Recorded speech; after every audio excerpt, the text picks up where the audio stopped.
Well, this morning in Paul's admonitions to the community at Corinth, we have a great introduction for our staff retreat day about how to behave when we gather as a group, to share our food, to be united in faith, to not get drunk, and so on and so forth. And I thought that would be a great segue into a reflection this morning, but that would be rather myopic, perhaps.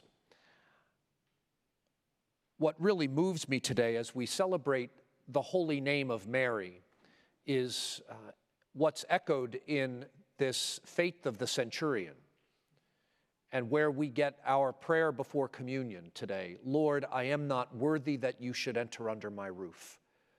Recognizing first the gift of God that we don't deserve, our trust and our openness to that. And second, our recognition that we don't earn it or merit it.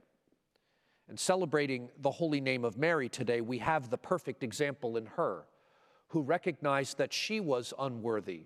She called herself before the Lord a lowly servant. And she recognized that everything that God was doing for her was pure gift, pure grace. And that's how we call upon Mary, as being full of grace. And the church calls upon Mary because we know her perfect trust in the Lord. She said to the angel, "Let it be done to me according to thy word. Let God's will be done in me, for I am his servant."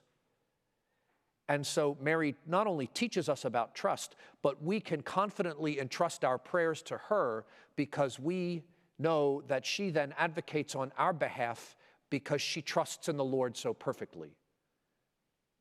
And our imperfect trust at times has us hold back or question or doubt or pray perhaps less than wholeheartedly. And so Mary becomes an advocate for us.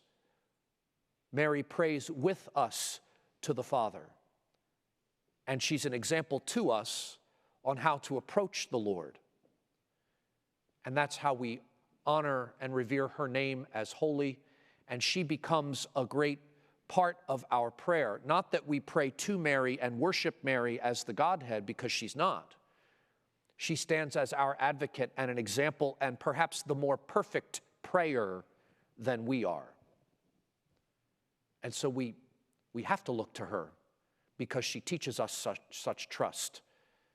And so today we have these two great examples: Mary's perfect prayer, her perfect praise and trust, and the confession of this centurion, who has us in that right stance before the Lord, which is why we always make those words our own as we approach Holy Communion, so that as we approach to receive the Lord in the Eucharist, we recognize always the gift that it is, that we don't come deserving or earning something as the result of a transaction, but we come simply praising God, and as we receive him, simply praise and thank him all the more.